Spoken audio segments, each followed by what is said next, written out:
Hi there, my name is David Ross, and today I'm going to talk to you a little bit about how to put the pipe band drum together from scratch and the process that's involved with that. So before you start, you want to make sure you've got all your kind of tools ready. So you want to make sure you have 2 drum keys. You want to have a tuning block, which is going to be really important for the top head, and you're going to need some Vaseline as well. Okay. So if you have received a brand new drum, there's a couple of things that you do need to do before you start applying any tension to the drum. Okay. The main thing you need to do initially is make sure that all the tuning bolts, the tuning rods, that you apply some Vaseline round these rods. Okay, there's a couple of reasons for that. Pipe band snare drums are obviously used a lot outside, and with the Scottish weather, if there's water getting into the rod, you're going to build up some kind of rust and residue. So really important. It also assists when you're applying tension to both the top and bottom snare heads. So if you've applied a little bit of Vaseline around the rods, that'll make that much easier. Okay, I'm not going to do that today because there's actually been Vaseline applied to these rods. What I would also recommend to do is apply a little bit of Vaseline around the bearing edge of the bottom hoop and the top hoop as well. That just allows the top and bottom skin to sit nice and evenly on the head. It also helps a little bit when applying a little bit of tension. So we're going to take it from scratch today. So we're going to start with the bottom head.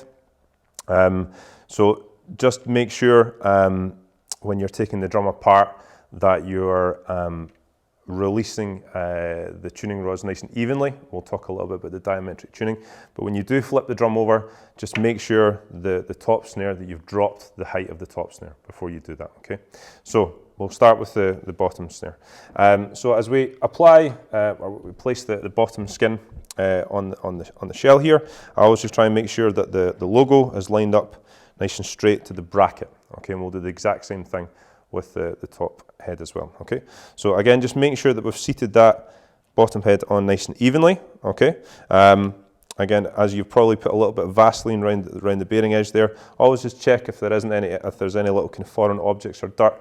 Make sure you give that a little clean before you do that. Okay, so keep that nice and square, make sure it's sitting nice and evenly, and then we're going to take the bottom hoop here and we're going to place that on top of the bottom skin. Okay, just be very careful when you're dropping that down.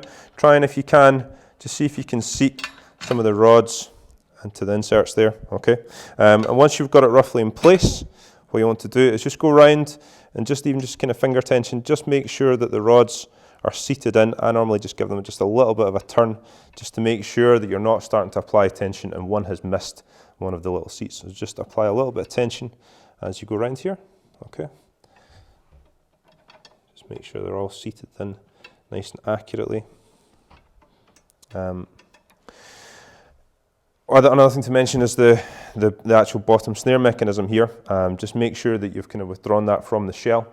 All right, if it's too close, the bottom hoop won't sit evenly on the bearing edge here. So just kind of withdraw that a little bit. Once you've applied just a little bit of finger tension to the rods here, you want to get your tuning keys here. And again, the diametric tuning method is really important, particularly for pipe band snare drummers, just to make sure that you're creating an even tension across the top and bottom hoop. For the bottom hoop, again, it allows you to be quite accurate when you're bringing the tension down. For the top head, it's even more important because of the amount of tension that we apply to pipe band snare drums. If you're not really accurate with the top head, it can cause the top hoop to warp and for the rods to burst. All right, with the amount of tension that we're applying, it's really important you try and be as accurate as you can. So with the bottom head here, what I tend to do normally, again working with 2 keys, is just bring the rods and to bring them down just flush with the hoop. Okay, just as you start to feel just a little bit of resistance, and I tend to turn them at exactly the same time. Okay, just you start to feel a little bit of resistance there. Try and always start in the same kind of position. All right, so I always start with the tuning rod closest to me. Okay, and I work round in a clockwise kind of fashion. All right, so we'll move across now onto the next one. Again, just until they sit nice and flush, and you can just feel a little bit of resistance through your fingers there.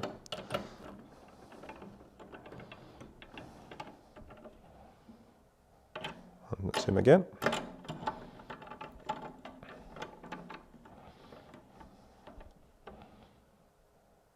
Okay, and that's just kind of back to the beginning. All right, now you can probably see a couple of little creases around the edge of the skin here. Okay, and so we still need to apply a little bit more tension. All right, so we're going to go around that again, and now I'm going to use a kind of half turn. All right, when applying tension here. All right, and as the tension increases, the amount of kind of turn that you apply to the tuning key is going to reduce. But at the moment, we're just going to do a half turn. Okay. If you get to the next tuning bolt and you feel as though it's still quite loose, because as we're applying tension round, obviously the pressure is going to be applied to one rod, it'll loosen up here. You may need just to apply just a little bit of tension there just to kind of meet that resistance, and then a half turn there.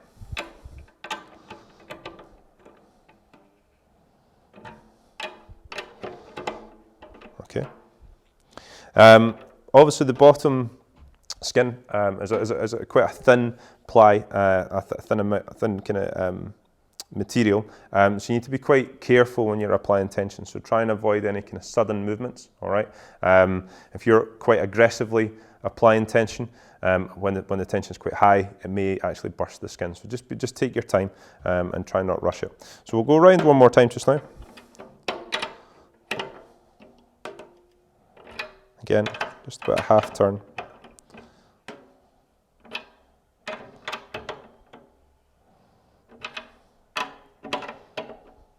Okay, and at this point what I tend to do is I kind of drop down to be kind of level with the drum, and just trying to make sure that the bottom hoop here is nice and even in terms of height and distance away from the bottom skin. So we don't want any kind of angle, we don't want obviously more tension applied to one side than the other. So what I'm going to do is I'm just going to tilt the drum away from me and just make sure that the bottom hoop is nice and even, and I'm going to turn around the other side and just check that side as well. So yeah, so again, because I was quite careful in how I was applying the tension round, I've managed to bring the bottom hoop down quite evenly there. Okay, so still get a little bit more to go. All right, it's still quite soft. Okay, I tend not to bring the bottom hoop, the bottom skin up too high initially. All right, because we want to bring it down relatively flat so that we've got it in line with the beds here for the snares. But again, you want to try and get quite a bit of life out of your drum skin and your head, so just be careful on how much tension you're applying initially. Okay, so we're just going to go around one more time. Again, I'm still applying a half turn here at the moment.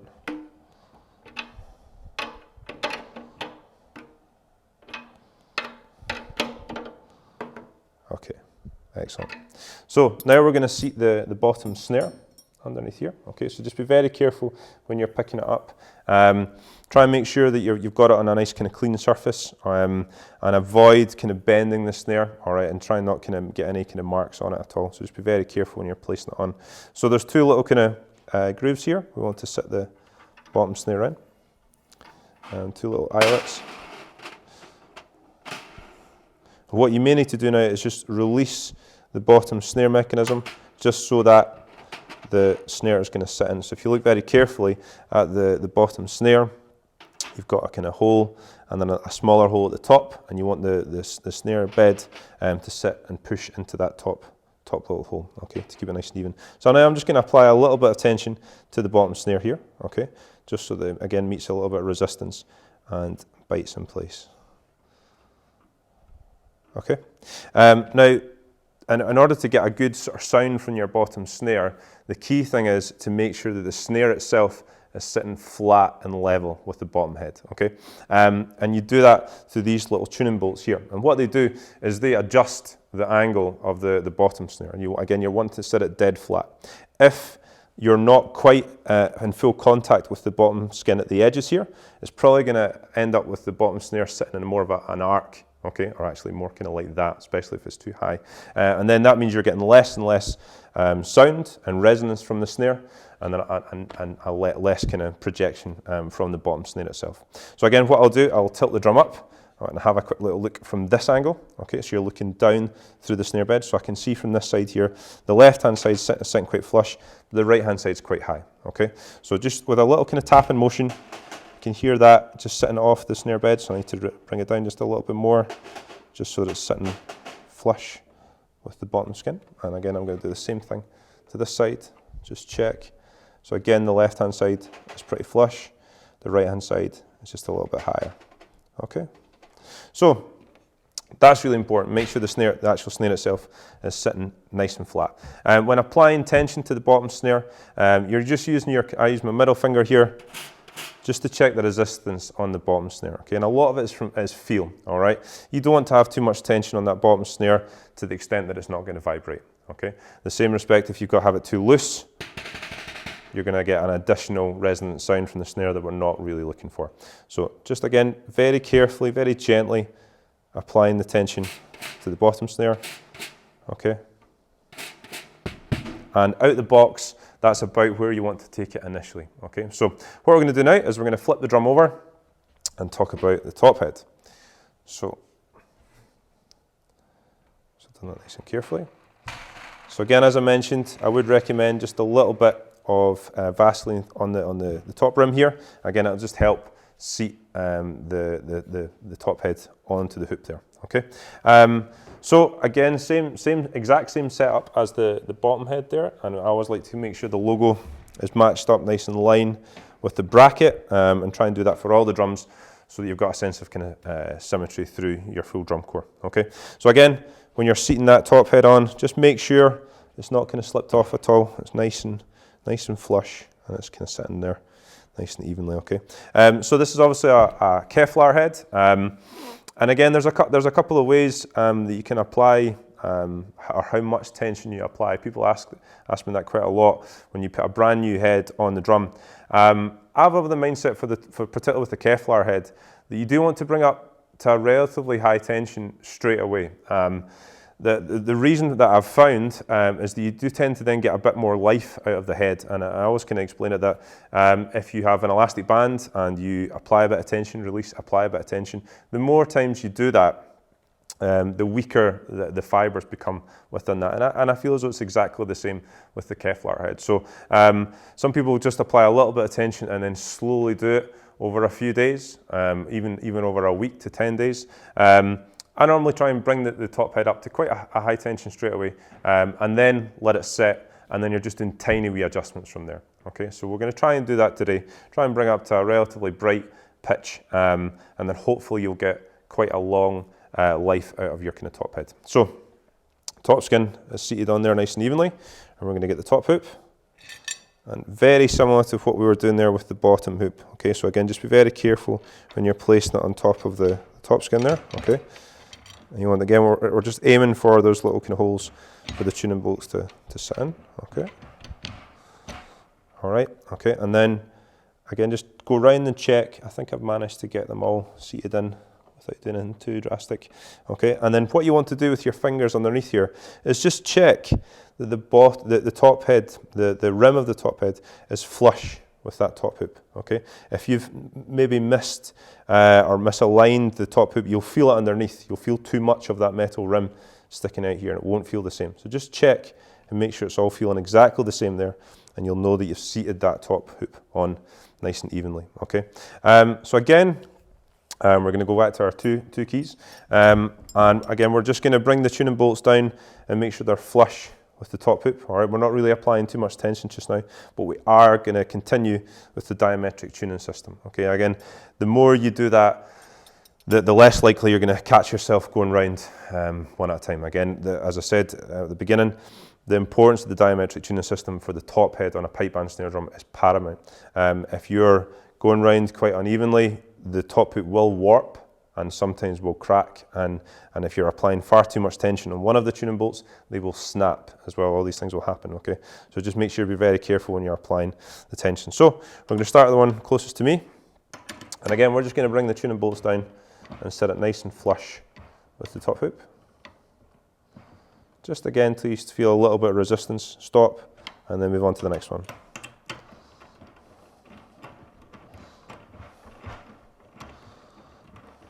Oh, here we go. Just double check there, that says.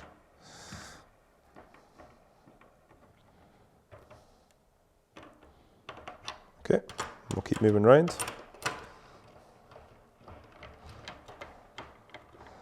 Again, just applying that little bit of Vaseline to the bolts there, to the rods. Just makes it a little bit easier when we start to apply greater tension to the top head. Oh.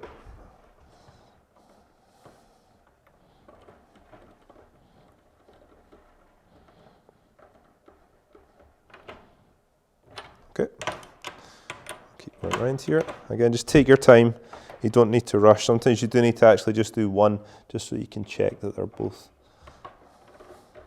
locked in there. There we go. So it's locked in. And the last one.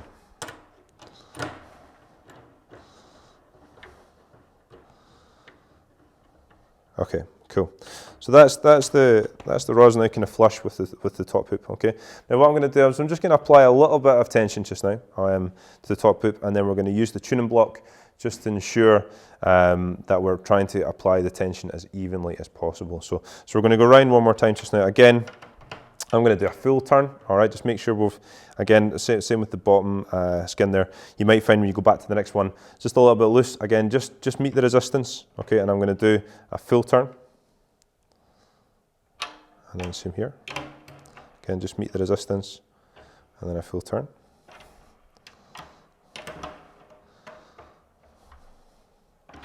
Again, when I'm at this stage, I'm trying to make sure that actually the movement is exactly the same at the same time.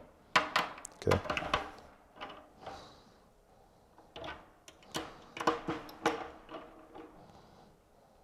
Okay, and I'm just going to do one more just now before we bring in the tuning bolt. We're almost there. So same thing again, just at the same time. So you're probably finding less, less times you're actually having to meet that resistance. It should start to be a wee more solid now. So again, one more round.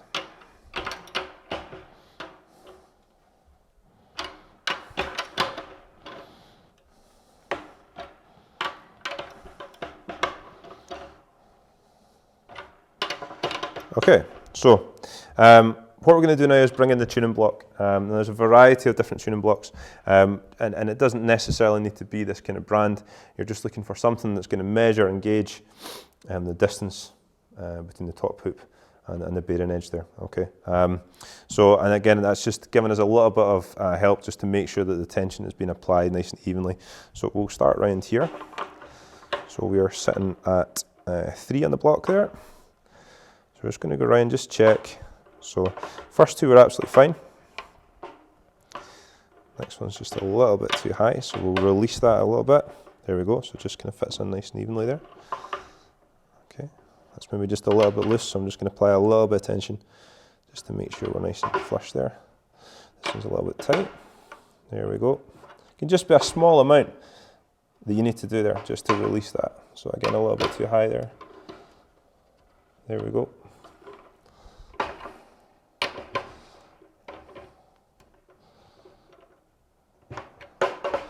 And continue around, so there's quite a bit of tension around this side. There we go.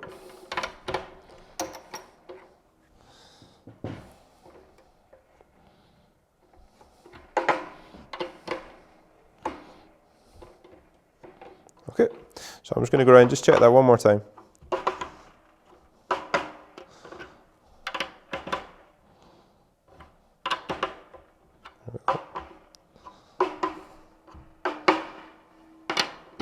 A little bit too tight there, just a fraction.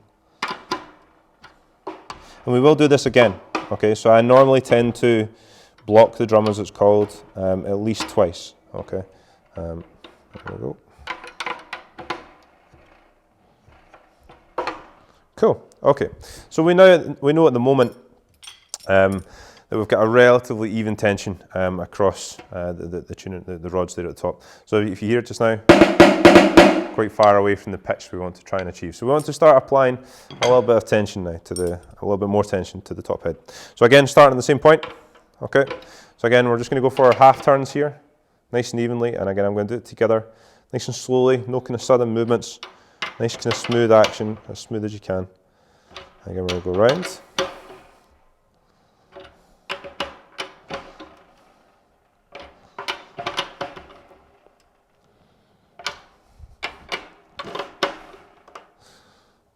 Okay. I'm going to go around 2 more times, I think, at the moment.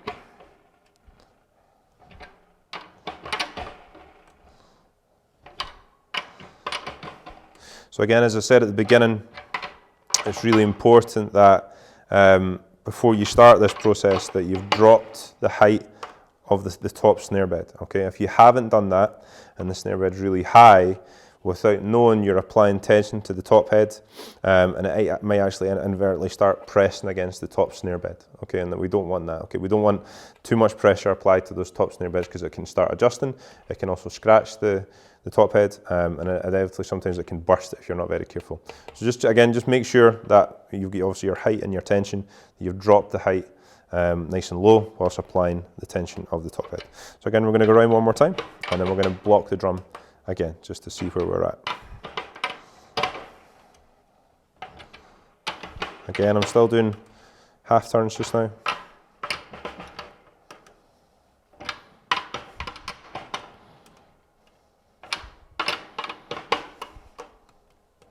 Okay, so again, let's go back to our tuning block and just make sure that we have a nice even feel. So that's sitting at 5. Still a little bit there.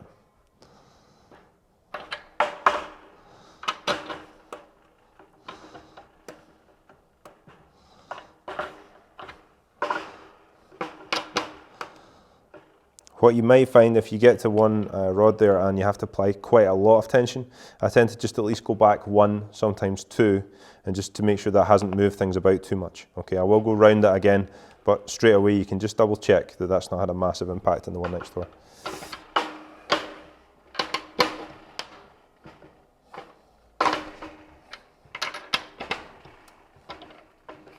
Okay, keep going with that. It's pretty close.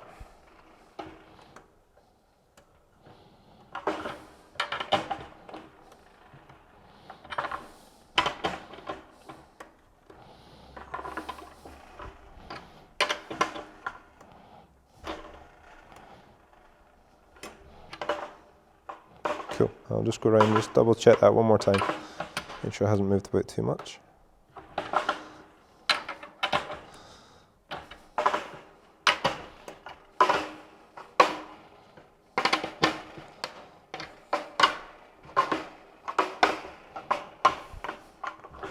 Okay, cool. So again, we know that the tension is as evenly as we can get across each of the rods. You can then use the block one more time. I tend to normally just do it twice, but then I'm very careful as to how much tension that I'm applying whilst using the diametric tuning system as I'm going around the drum. Okay, but if you feel as though you're not sure if you've done it accurately, you can block it as many times as you like. But as I say, I tend to normally only do it kind of twice. So we'll just have a wee listen to see where we're at in terms of pitch. So again, some people might just leave that there, all right, and allow the head just to sit. As I say, I tend to normally just apply a little bit more tension to the top head. In experience, I found that it gives you a little bit more life out of the head, keeps it at quite a higher pitch for longer, and that's what we want. We want as much lifespan out of these heads as we can. All dependent on the weather. If you're competing outside and the drum heads are getting wet, then you're going to really struggle to maintain that resistance, okay? Because as soon as you get water in the corner edges here, the residue sits, then it starts to just loosen that top head off. So again, we're going to continue just applying a little bit more tension. So we're going to just reduce a little bit the amount of tension we're applying. So we're getting closer towards just 1/8 of a turn now, okay? So we're not doing half turns. Again, if you're at this level of tension now and you're applying half turns, again, you're going to apply the tension too quickly, and again can cause the top skin to burst or potentially snap one of the tuning bolts. So just be very careful now. So 1/8 of a turn, okay.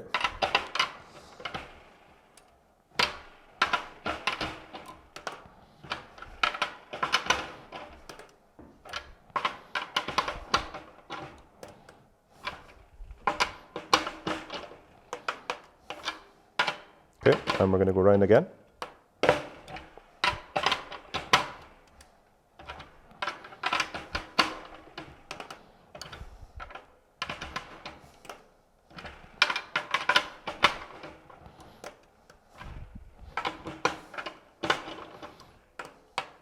Okay, and again, we're just going to have a listen to where the pitch is at of that top head. Okay, so it's starting to really kind of come together. Sometimes checking the pitch of the head is quite difficult without the snare. So what we're going to do just now is we're just going to apply and raise that snare bed up towards the top skin. Okay, so again, I tend to normally just start with the height. Okay, and if you're not sure how much to turn the kind of tuning keys at the side here, strike the drum at the same time. Okay, so we're going to apply a little bit of snare here.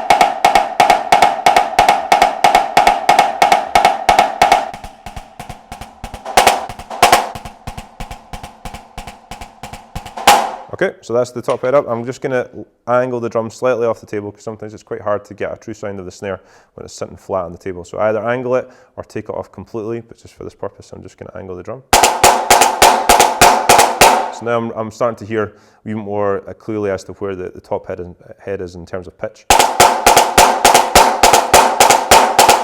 Okay, we're just going to release the tension a little bit on the snare there.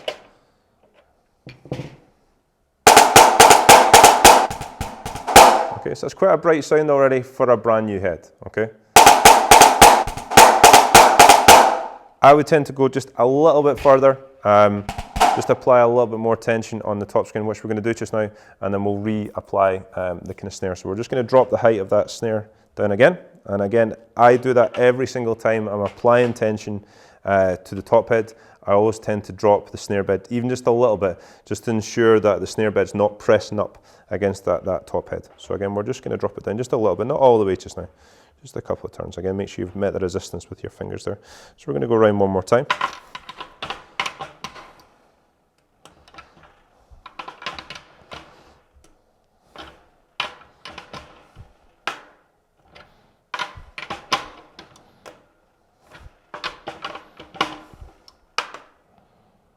Okay, and again, we're just going to reapply the snare onto the drum here.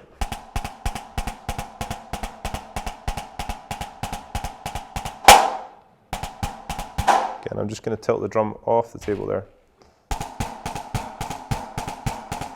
Okay, so if this is a brand new drum, I think that's a great place to start. If you're applying this to the full drum corps, you want to try and make sure that each drum is exactly the same. Okay, you don't want a couple of drums behind in terms of pitch. You're going to really struggle to kind of get them all at exactly the same pitch at the same point. And for competition, that's what you're after. Couple of things, just a little bit more in terms of tuning for the bottom skin. I find particularly for outdoor competitions, which is the majority that these instruments are used for, is if you have quite a high tension on the bottom snare, you're going to get quite a lot of projection from the drum. Okay, if you think about the surface area, the thinner we're kind of getting that bottom surface area, the more air and more sound that we're getting from the bottom snare. Okay, if you've got quite a loose kind of feel, you can feel it with your fingers there to the bottom skin, then the bottom snare is not going to vibrate as much. So don't be frightened to apply quite a high amount of tension to the bottom skin to get a full sound from the snare drum.